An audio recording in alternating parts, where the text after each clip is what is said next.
ವೇದಿಕೆ ಮೇಲೆ ಇರುವಂತಹ ಗಣ್ಯರೇ, ವೇದಿಕೆ ಮುಂದೆ ಇರುವಂತಹ ಅತಿ ಗಣ್ಯರೇ, ನಿಮ್ಮೆಲ್ರಿಗೂ ನಮಸ್ಕಾರ.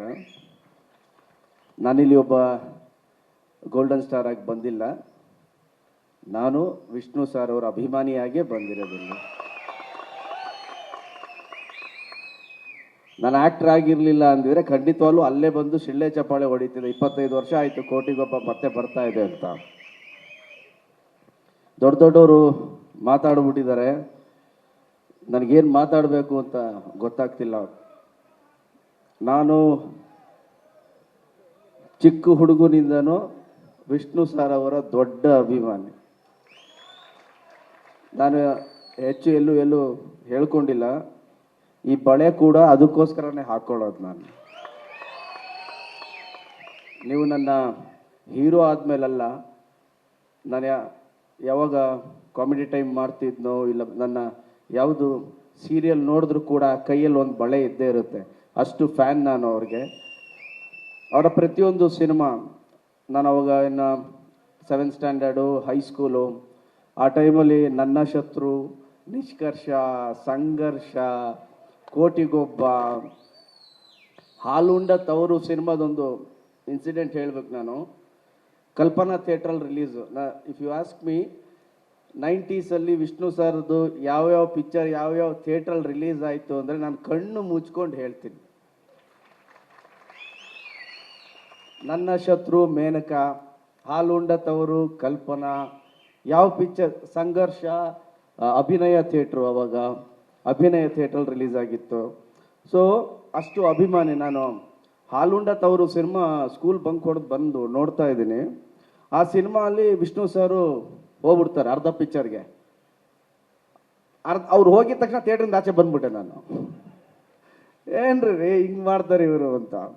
ಸೊ ಆ ಥರದ್ದೊಬ್ಬ ಫ್ಯಾನ್ ನಾನು. ನನಗೆ ಹೆಚ್ಚು ಅವ್ರ ಜೊತೆ ಕಾಲ ಕಳೆಯುವಂಥ ಒಂದು ಒಳ್ಳೆ ಅವಕಾಶ ಸಿಕ್ಕಲಿಲ್ಲ.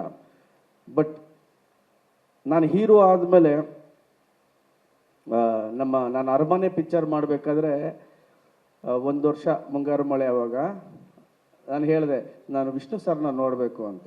ಇಲ್ಲ ವಿಷ್ಣು ಸರ್ ಆ ಹುಡುಗನ ಕರ್ಕೊಂಬನ್ನಿ, ನಾನು ನೋಡಬೇಕು ಅಂತಿದ್ದಾರೆ, ಬನ್ನಿ ಅಂತ ಕರ್ಕೊಂಡು ಹೋದರು. ಸೊ ಅವ್ರ ಮನೆ ಗೇಟ್ ಓಪನ್ ಆಗಿದ ತಕ್ಷಣ ಒಳಗೋದೆ, ಲಾನ್ ಹತ್ರ. ವಿಷ್ಣು ಸರ್ ಆಚೆ ಬಂದರು. ಅರ್ಧ ಗಂಟೆ ನಾನು ಮಾತಾಡಲಿಲ್ಲ, ಸುಮ್ಮನೆ ನೋಡ್ಕೊಂಡು ಕೂತ್ಕೊಂಡಿದ್ದೆ. ಅಂದರೆ ನನ್ನ ತಲೆಯಲ್ಲಿ ಹಿಂದೆ ಬ್ಯಾಕ್ಗ್ರೌಂಡಲ್ಲಿ ಓಡ್ತಾನೆ ಇತ್ತು ಡ್ಯಾ ಡ್ಯಾ ಡ್ಯಾ ಡ್ಯಾ ಡ್ಯಾ ಡ್ಯಾ ಡ್ಯಾ ಡ್ಯಾ ಡ್ಯಾ ಅಂತ. ಏನು ಅಂದರೆ ನಾನು ರೂಪಾ ಥಿಯೇಟ್ರ್ ಮುಂದೆ ಬ್ಲ್ಯಾಕ್ ಟಿಕೆಟ್ ತೊಗೊಂಡು ಪಿಕ್ಚರ್ ನೋಡಿದ್ದು, ಇಲ್ಲ ಒಂದಷ್ಟು ಟಿಕೆಟ್ ತೊಗೊಂಡು ಕಟ್ಔಟ್ಗೆ ಹೂನಾರ ಹಾಕಿದ್ದು, ಮೇನಕಾ ಥಿಯೇಟ್ರ್ ಮುಂದೆ ಸ್ಟಾರ್ ಕಟ್ಟಿತ್ತು, ಸ್ನೇಹಿತರೆಲ್ಲ ಸೇರಿಕೊಂಡು ಇವತ್ತು ಹೌಸ್ಫುಲ್ ಆಗಿಲ್ಲ ಅಂತ, ಇದು ಹೌಸ್ಫುಲ್ ಮಾಡಲೇಬೇಕು, ಸೆಕೆಂಡ್ ಶೋ ಮಾಡು, ಇನ್ನು 10 ಟಿಕೆಟ್ ಇದೆ ತೊಗೊಂಬಿಡು, ನಡಿ ಅಂತ ಮಾಡಿದ್ದು. ಎವ್ರಿಥಿಂಗ್ ಎಲ್ಲ ಪಟ ಪಟ ಪಟ ಪಟ ಪಟ ಪಟ ಅಂತ ಹೋಗ್ತಾ ಇತ್ತು ನನ್ನ ತಲೆಯಲ್ಲಿ. ಅಂದರೆ ಹೌಸ್ಫುಲ್ ಅಂದರೆ ನಮ್ಮ ತಾಲೂಕ್ ಸೆಂಟರ್ಸಲ್ಲಿ ಅವಾಗೆಲ್ಲ ಸೆಕೆಂಡ್ ಶೋಗೆ ಜಾಸ್ತಿ ಜನ ಇರ್ತಿರ್ಲಿಲ್ಲ. ಸೊ ಬೆಂಗಳೂರಿಗೆ ಬಂದ್ರಂತೂ 8 ಶೋ ಕನ್ಫರ್ಮ್ ನಂದು. Morning show, matinee, first show, second show. ಮತ್ತೆ ನೆಕ್ಸ್ಟ್ ಡೇ ಶನಿವಾರ morning show, matinee, first show, second show. ಭಾನುವಾರ ಥಿಯೇಟ್ರಲ್ಲಿ ಸೈಡಲ್ಲಿ ನಿಂತ್ಕೊಂಡು ನಾನು ನಮ್ಮ ಒಂದು 20-25 ಜನ ಫ್ರೆಂಡ್ಸ್ ಎಲ್ಲ ಯಾವ್ಯಾವ ಸೀನ್ಗೆ ಎಷ್ಟು ಶಿಳ್ಳೆ ಚಪ್ಪಾಳೆ ಹೊಡೆಯುತ್ತೆ, ಪಿಕ್ಚರ್ಗಿಂತ ಇವ್ರು ನೋಡೋದು ಅಲ್ಲಿ ನೋಡೋದು, ಆ ಥರ ಖುಷಿ ಪಡ್ತಿದ್ವಿ ವಿಷ್ಣು ಸರ್ ಆ್ಯಕ್ಟಿಂಗ್ ನೋಡಿ. ಸೊ ಅದು ಪ್ರತಿಯೊಂದು ನನ್ನ ತಲೆಯಲ್ಲಿ ಬರೋದಕ್ಕೆ ಶುರು ಆಯಿತು. ಸೊ ಕೂತ್ಕೊಂಡು ಮಾತಾಡ್ತಾ ಇದ್ದೆ. ಮಾತಾಡಿದಾಗ ಅವ್ರಿಗೆ ಹೇಳಿದ್ದೆ, ಸರ್ ಅಣ್ಣ ಈ ಬಳೆ ಅದನ್ನು ನೋಡಿ ಹಾಕ್ಕೊಳ್ಳೋದು ನಾನು. ನೀವು ಬೀದರ್ಗೆ ಹೋದಾಗ ಅಲ್ಲಿ ಗುರುದ್ವಾರದಲ್ಲಿ ಕೊಟ್ರಲ್ಲ ನಿಮ್ಗೆ, ಇದನ್ನು ನೋಡಿ ನನಗೆ ಕೊಟ್ಟರು ಅಂತ ನೀವೊಂದು ಇಂಟರ್ವ್ಯೂವಲ್ಲಿ ಹೇಳಿದ್ರಿ. ಅದನ್ನ ನೋಡ್ಬಿಟ್ಟು ನಾನು ಹಾಕ್ಕೋಬೇಕು ಅಂತ ಹಾಕೋತಾ ಇದ್ದೀನಿ ನಾನು. ನೋಡ್ತಾ ಇದ್ರು. ಕೊನೆಗೆ ಒಂದು ವಿಷಯ ಹೇಳಿದ್ರು, ಸಂತೋಷವಾಗಿ ಕಾಣಿಸ್ಕೊಳ್ಳೋದು ಬೇರೆ, ಸಂತೋಷವಾಗಿ ಇರೋದು ಬೇರೆ.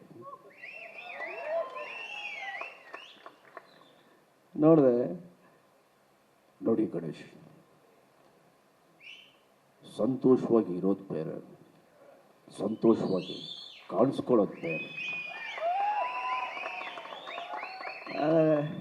ಯಾವಾಗಲೂ ಸಂತೋಷವಾಗಿ ಇರೋ ಥರ ಕಾಣಿಸ್ಕೋಬೇಡಿ, ಸಂತೋಷವಾಗಿರಿ. ಸೊ ಅದು ನನ್ನ ತಲೆಯಲ್ಲಿ ಯಾವಾಗಲೂ ಓಡ್ತಾನೇ ಇರುತ್ತೆ. ಯಾಕೆ ಸುಮ್ಮನೆ ಸಂತೋಷವಾಗಿ ಕಾಣಿಸ್ಕೋಬೇಕು, ಸಂತೋಷವಾಗಿ ಇರಬೇಕು ಎಲ್ಲರೂ. ಉಪ್ಪಿ ಸಾರ್ ಹೇಳಿದ್ರಲ್ಲ, ಹ್ಯಾಪಿಯಾಗಿರಿ ಗುರುವೇ, ಹ್ಯಾಪಿಯಾಗಿರಿ ಅಂತ. ನನಗೇನು ಖುಷಿ ಅಂದರೆ, ನನ್ನ ಚೈಲ್ಡ್ಹುಡ್ ಡೇಸಲ್ಲಿ, ನನ್ನ ಹೈಸ್ಕೂಲ್ ಕಾಲೇಜ್ ಡೇಸಲ್ಲಿ ಯಾರ್ಯಾರ ಚಿತ್ರವನ್ನು ನಾನು ಬ್ಲ್ಯಾಕ್ ಟಿಕೆಟ್ ಕೊಟ್ಟು ನೋಡಿದ್ನೋ ಅವ್ರ ಜೊತೆಲ್ಲ ಇಲ್ಲಿ ಕೂತ್ಕೊಂಡಿದ್ದೀನಲ್ಲ, ಅದೇ ಖುಷಿ ಸರ್ ನನಗೆ. ಒಂದು ಗೋಲಿಬಾರ್ ಆಗಿರ್ಬೋದು, ಲಾಕಪ್ ಡೆತ್ ಆಗಿರ್ಬೋದು, ಓಮ್ ಆಗಿರ್ಬೋದು, ಉಪೇಂದ್ರ ಎ ಆಗಿರ್ಬೋದು, ಇವ್ರುಗಳ ಸಿನಿಮಾ ಎಲ್ಲ ಬ್ಲ್ಯಾಕಲ್ಲಿ ಕೂತ್ಕೊಂಡು ಕೊಟ್ಟು ನೋಡಿದಂಥ ಅಭಿಮಾನಿ ನಾನು. ಆ್ಯಂಡ್ ಇವರು ವಿಷ್ಣು ಸರ್ ಬಗ್ಗೆ ಅಷ್ಟು ಮಾತಾಡಿದಾಗ ನನಗೆಷ್ಟು ಖುಷಿ ಆಗೋದು ಸ್ವಲ್ಪ ಲೆಕ್ಕ ಆಯ್ತು. ಕೋಟಿಗೊಬ್ಬ ಸಿನಿಮಾ, ನಮ್ಮ ಪ್ರಿಯಾಂಕಾ ಮೇಡಮ್ ಅವರು ಹೀರೋಯಿನ್ ಇನ್ಸಿಡೆಂಟ್ಸ್ ಎಲ್ಲ ಹೇಳ್ತಾ ಇದ್ರು. ಆ ಜೋಡಿನೇ ಚಂದ ಕಾಣಿಸ್ತಾ ಇತ್ತು. ಆ ಸಾಂಗಲ್ಲಂತೂ ಕಾವೇರಿಗೆ ಕಾಲುಂಗುರ ತೋಡಿಸಿ, ಅದ್ರಲ್ಲಿ ಆ ಲೈನ್ ನನಗೆ ಭಾಳ ಇಷ್ಟ. ಕಲ್ಯಾಣ್ ಸರ್, ಓ ಕನ್ನಡದ ಹೆಣ್ಣೆ ನಿನಗೆ ಕೋಟಿ ನಮನ. ಸೊ ನನ್ನ ಅದಾದ್ಮೇಲೆ ನಾನು ವಿಷ್ಣು ಸರ್ ಒಂದು ಪಿಕ್ಚರ್ ಮಾಡಬೇಕು ಅಂದ್ಕೊಂಡ್ವಿ. ಅವ್ರ ಮನೇಲಿ ಕರೋಕೆ ನಡೆಯೋದು, ಸ್ನೇಹ ಲೋಕ ಅಂತ ಎಲ್ಲರಿಗೂ ಗೊತ್ತು. ಸೊ ಕರೆದ್ರು, ಹೋದೆ, ಮಾತಾಡ್ತಾ ಇದ್ದೆ, ಅಣ್ಣ ನಾವಿಬ್ಬರು ಒಂದು ಪಿಕ್ಚರ್, ನೀವು ಹ್ಞೂ ಅಂದರೆ ಮಾಡ್ಬೇಕಣ್ಣ ನಿಮ್ಮ ಜೊತೆ ನಾನು ಅಂತ. ಸೊ ಮಾತುಕತೆ ನಡೀತಾ ಇತ್ತು. ಕಾರಣಾಂತರದಿಂದ ಸಿನಿಮಾ ಆಗಲಿಲ್ಲ. ಬಟ್ ನಾಗರಹಾವಲ್ಲಿ ವಿಷ್ಣು ಸರ್ ಹೇಳ್ತಾರಲ್ಲ, ಮೇಸ್ಟ್ರೇ ಏ ರಾಮಾಚಾರಿ ಹತ್ರ ಬರಬೇಡಿ ಮೇಸ್ಟ್ರೇ, ಆ ಥರ ನನಗೆ ನನ್ನ ಚಿತ್ರ ಜೀವನಕ್ಕೆ ನಿಜವಾದ ಮೇಷ್ಟ್ರು ಅಂದರೆ ವಿಷ್ಣು ಸರ್. ಸೊ ಯಾವುದಾದ್ರೂ ಸಿನಿಮಾ ಆ್ಯಕ್ಟ್ ಮಾಡಬೇಕಾದ್ರೆ ನಮ್ಮ ಹುಡುಗರೆಲ್ಲ ಇರ್ತಾರೆ, ಯಾವುದಾದ್ರು ಸೀನ್ ಇದ್ರೆ, ಸರ್ ಇದು ಸ್ವಲ್ಪ ವಿಷ್ಣು ಸರ್ ಥರ ಮಾಡಿದ್ದೀರಾ ಅಂತ. ನಾನು ಅವ್ರ ಫ್ಯಾನ್ ಅಪ್ಪ, ಏನು ಮಾಡಲಿ ಬಂದ್ಬಿಡುತ್ತೆ ಅವಾಗ ಬಂದ್ಬಿಡುತ್ತದೆ, ಏನು ಮಾಡಲಿ ಅಂತ ಹೇಳ್ತಿದ್ದೆ. ಸೊ 25 ವರ್ಷ ಆಗಿದೆ ಬಾಬು ಸರ್. ಈ ಸಿನಿಮಾ ಮತ್ತೆ ಮತ್ತೆ ಇನ್ನೂ ದೊಡ್ಡ ಯಶಸ್ಸನ್ನು ತಂದುಕೊಡ್ಲಿ.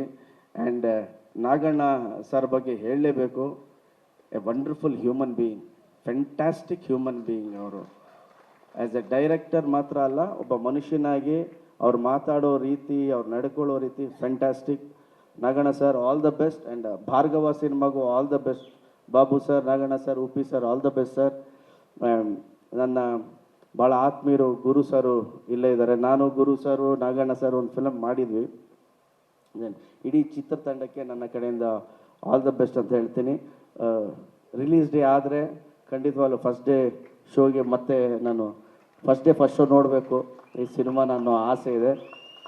ಖಂಡಿತವಾಗ್ಲೂ ಆದರೆ ಭೇಟಿಯಾಗೋಣ. Thank you very much. ಇನ್ನೂ ಕಾರ್ಯಕ್ರಮ ಬೇಗ ಮುಗಿತಾ ಇತ್ತು, ಇನ್ನೊಂದು 5 ನಿಮಿಷ ಬೇಗ ಮುಗಿತಾ ಇತ್ತು.